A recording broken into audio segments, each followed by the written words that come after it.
नमस्कार, दिन भर की बड़ी खबरों में आपका स्वागत है। मैं हूं परवीन शेख। आज इस बुलेटिन में बात होगी राहुल और मोदी के आमने सामने की, नीतीश कैबिनेट के बड़े फैसले की, महाराष्ट्र की सियासत में अजीत पवार को लगे जोरदार झटके की, वरुण गांधी के तेवरों से परेशानी में आई बीजेपी की। साथ ही देखेंगे कि जाने माने कार्टूनिस्ट इरफान की किस खबर पर पड़ी तिरछी नजर। और बुलेटिन के आखिर में बात करेंगे बच्चे की पिटाई पर सख्त हुए सुप्रीम कोर्ट की। इसके साथ ही और भी कई बड़ी खबरों से आपको करवाएंगे रूबरू, लेकिन तमाम बड़ी खबरों से पहले एक नजर सुर्खियों पर। एनडीए में जाने के सवाल पर नीतीश कुमार बोले, फालतू बात मेरी दिलचस्पी नहीं। बीजेपी नेता सुशील मोदी ने कहा, नाक भी रगड़ लें तो भी नहीं होगी एंट्री। लोकसभा चुनाव से पहले तेज हुई जाट आरक्षण की मांग, मेरठ में गरजे नरेश टिकैत, कहा जाट आरक्षण के लिए अब होगी आर पार की लड़ाई।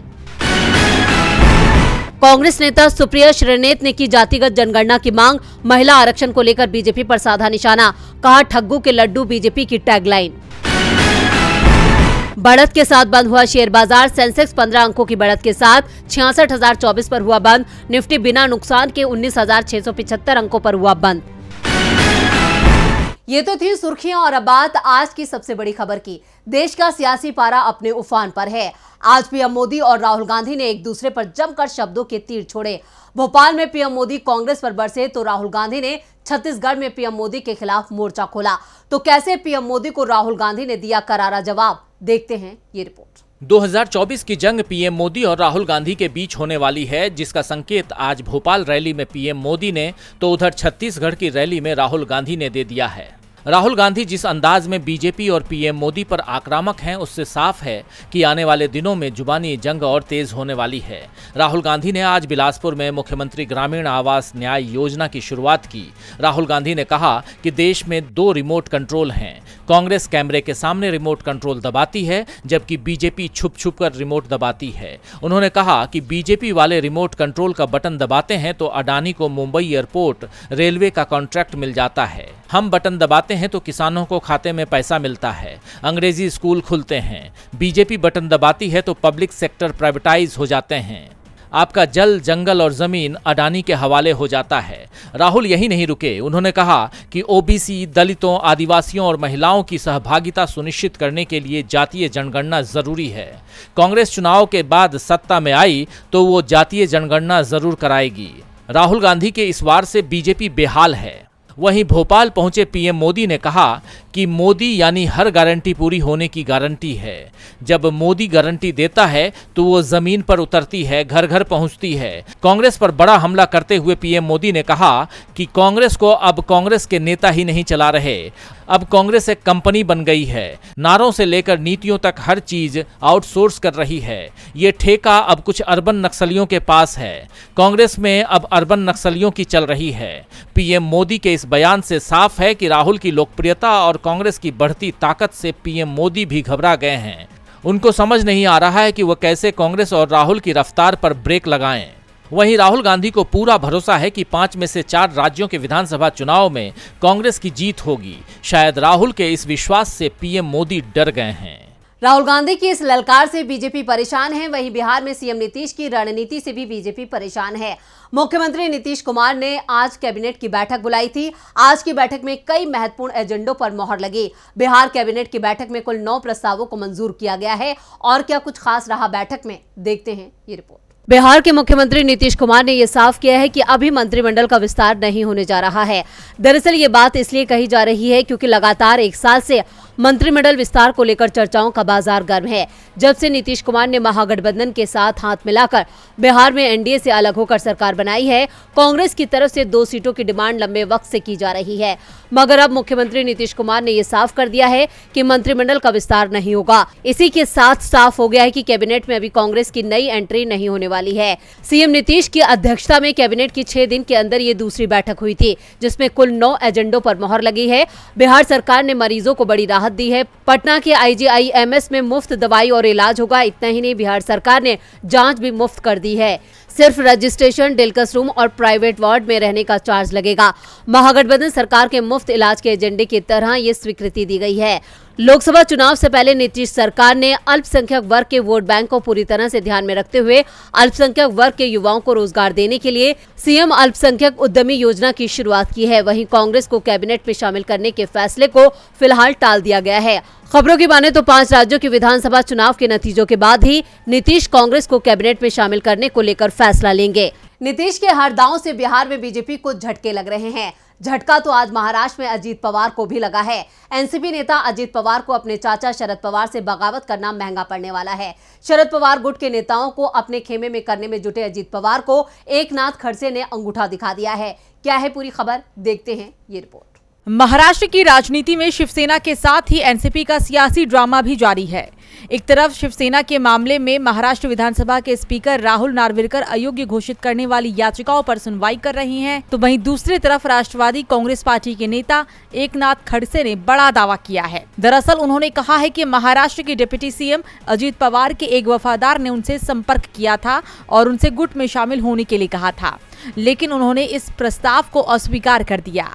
उन्होंने कहा कि मुझे अजीत पवार की ओर से राकपा एमएलसी अमोल मिटकरी का फोन आया था और उन्होंने मुझसे उनके गुट का साथ देने को कहा था। मैंने उनसे साफ कह दिया कि मैं शरद पवार के प्रति वफादार हूं और उन्हें नहीं छोड़ूंगा। बता दें कि पूर्व मंत्री खड़से ने 2020 में लगभग 40 साल पुराने संबंध को खत्म करते हुए बीजेपी से नाता तोड़ लिया था। वहीं एनसीपी में शामिल होने के बाद वो महाराष्ट्र विधान परिषद के लिए चुने गए। वहीं खड़से के इस बयान के बाद गिरीश महाजन ने खड़से पर तंज कसते हुए कहा कि पता चला है कि खड़से अजीत पवार के पक्ष में शामिल होने की कोशिश कर रहे थे, लेकिन मेरी उन्हें सलाह है कि वो शरद पवार को न छोड़े, उन्हें वरिष्ठ पवार के साथ रहना चाहिए। बता दें कि चाचा भतीजे की तरफ से ये कई बार कहा गया है कि दोनों गुट में विभाजन नहीं हुआ है और वो ही असली एनसीपी है। एकनाथ खड़से के इस जवाब ने बता दिया है कि वो शरद पवार की ताकत बने रहेंगे। वहीं वरुण गांधी लगातार योगी सरकार की ताकत को चुनौती दे रहे हैं। बीजेपी सांसद ने अपनी ही सरकार के खिलाफ मोर्चा खोल रखा है, तो कैसे वरुण गांधी बन गए हैं बीजेपी के लिए बड़ा खतरा, देखते हैं ये रिपोर्ट। योगी आदित्यनाथ सरकार ने एक महिला मरीज की जान जाने का हवाला देते हुए अमेठी के संजय गांधी अस्पताल का लाइसेंस अस्थायी रूप से रद्द कर दिया। अस्पताल के ऊपर हुई इस कार्रवाई से कांग्रेस ने योगी सरकार को घेर लिया था।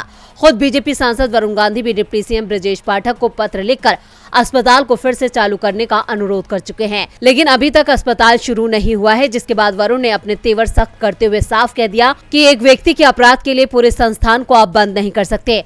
वरुण गांधी ने कहा कि वो अस्पताल पिता के नाम पर है।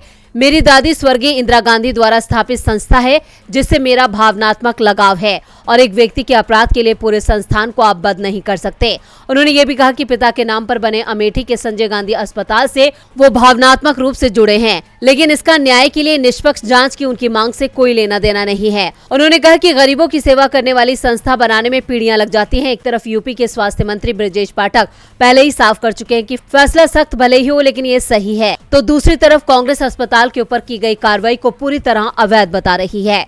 वरुण गांधी के ये तेवर बीजेपी को मुश्किलों में डाल रहे हैं। मुश्किल में तो हरियाणा की बीजेपी सरकार भी है।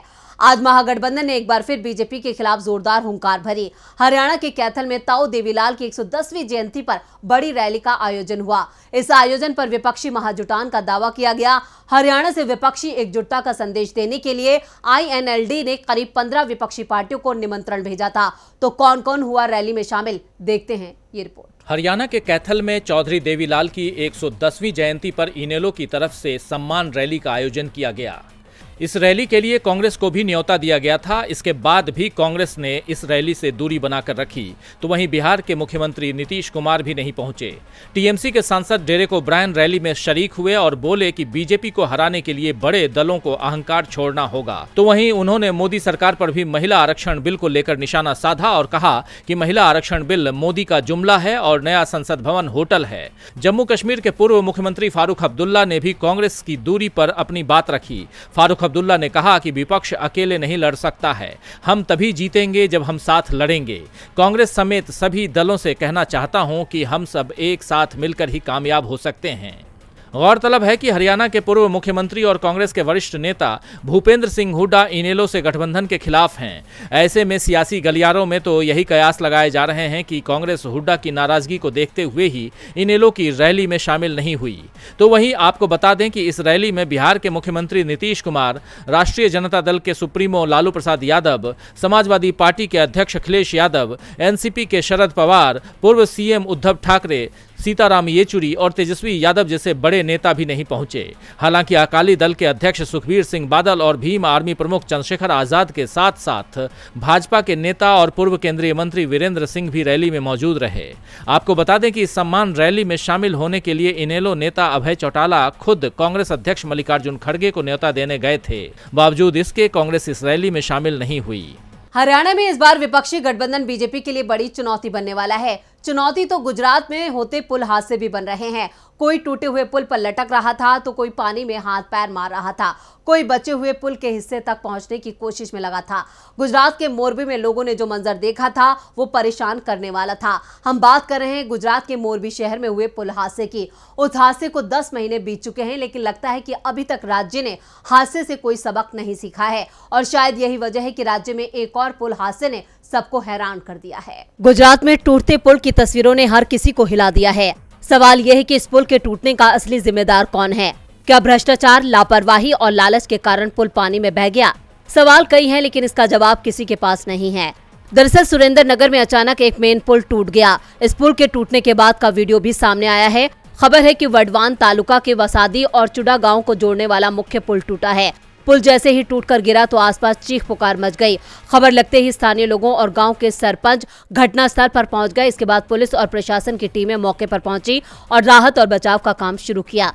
बताया जा रहा है कि ये पुल तब ढहा जब इस पुल के ऊपर से एक डंपर समेत 2 बाइक गुजर रही थी। अचानक पुल ढहने से करीब 10 लोग फंस गए, जिसमें से 6 लोगों को रेस्क्यू कर लिया गया है और जो इस हादसे में घायल हुए हैं उन्हें अस्पताल में भर्ती किया गया है। घटना का वीडियो वायरल होने के बाद कांग्रेस से वडगांव विधायक जिग्नेश मेवानी ने सोशल मीडिया एक्स पर राज्य बीजेपी पर हमला बोला है। उन्होंने लिखा है, गुजरात में पुल का टूटना अब एक आम खबर है, क्योंकि यहाँ पर पुल और रोड टूटते रहते हैं। ये सभी भ्रष्टाचार का बोझ नहीं सह पाने से गिरते हैं। तो वहीं कांग्रेस विधायक ने एक और बीजेपी राज में विकास की तस्वीर को जनता तक पहुंचाया है। दरअसल जिग्नेश मेवानी ने एक और वीडियो ट्वीट किया और कैप्शन में लिखा है, संभल कर चलें, आगे विकास है। वीडियो में एक सड़क को दिखाया गया है। सड़क की जर्जर हालत की वजह से गाड़ियां बिल्कुल किनारे से जाती हुई दिखाई दे रही हैं। गौरतलब है कि राज्य में बार बार पुल हादसे हो रहे हैं और जब भी कोई नई घटना होती है तो सरकार की तरफ से कहा जाता है, हमने नई समिति बनाई है ताकि इस तरह के हादसों पर अंकुश लग सके और दोबारा ऐसी कोई घटना ना हो। लेकिन सरकार के दावों में कितनी सच्चाई है, ये इस पुल हादसे से सामने आ रही है। गुजरात के बाद देखते हैं कि जाने माने कार्टूनिस्ट इरफान की किस खबर पर पड़ी तिरछी नजर।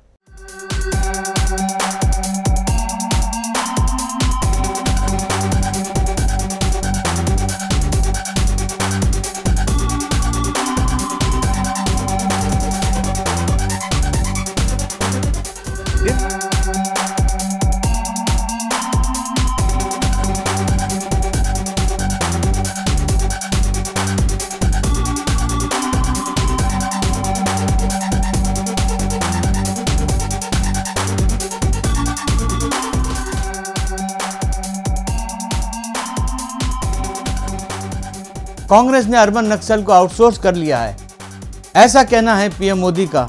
जो उनका साथ नहीं देता है उसको उन्होंने नया नाम दे दिया है। इस तरह से तो देश का एक बड़ा हिस्सा जनाब अर्बन नक्सल हो जाएगा।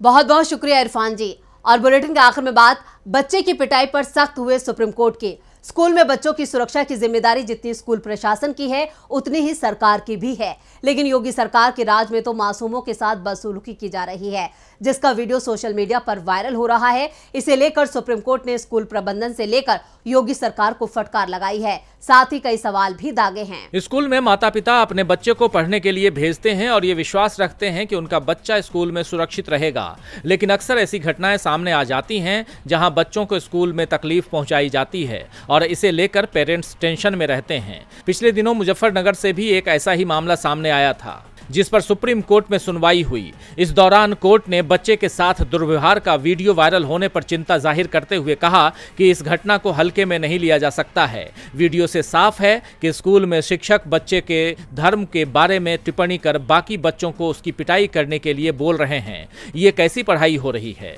हमारी चिंता बच्चों को मिलने वाली शिक्षा को लेकर है। कोर्ट ने यूपी पुलिस की जांच और एफआईआर दर्ज करने में देरी पर सवाल उठाया। कोर्ट ने कहा, पुलिस के लचर रवैये को देखते हुए हम चाहते हैं कि जांच की निगरानी कोई सीनियर आईपीएस अफसर करें। राज्य सरकार 1 हफ्ते में अधिकारी को मनोनीत कर कोर्ट को रिपोर्ट दे। अब अधिकारी ही तय करेंगे कि याचिकाकर्ता की मांग के मुताबिक एफआईआर में 153A जैसी धारा जोड़ने की जरूरत है या नहीं। कोर्ट ने पीड़ित बच्चे के साथ साथ पिटाई करने वाले बच्चों की काउंसलिंग कराने का भी निर्देश दिया। साथ ही यूपी सरकार से कहा है कि सरकार ये सुनिश्चित करे कि पीड़ित बच्चे अच्छे से शिक्षा हासिल कर सकें। दरअसल ये मामला खुब्बापुर गांव का है। यहाँ प्राइवेट स्कूल की टीचर तृप्ता त्यागी ने एक बच्चे को दूसरे बच्चे को पीटने के लिए कहा। बच्चे की गलती बस इतनी थी कि उसने पहाड़ा याद नहीं किया था। इसी बात पर टीचर को इतना गुस्सा आया कि बच्चे को बुरी तरह पिटवाया। इसी का वीडियो वायरल हो रहा है, जिस पर कोर्ट ने नाराजगी जाहिर की है। तो आज इस बुलेटिन में इतना ही। देखते रहिए डीबी लाइव। नमस्कार।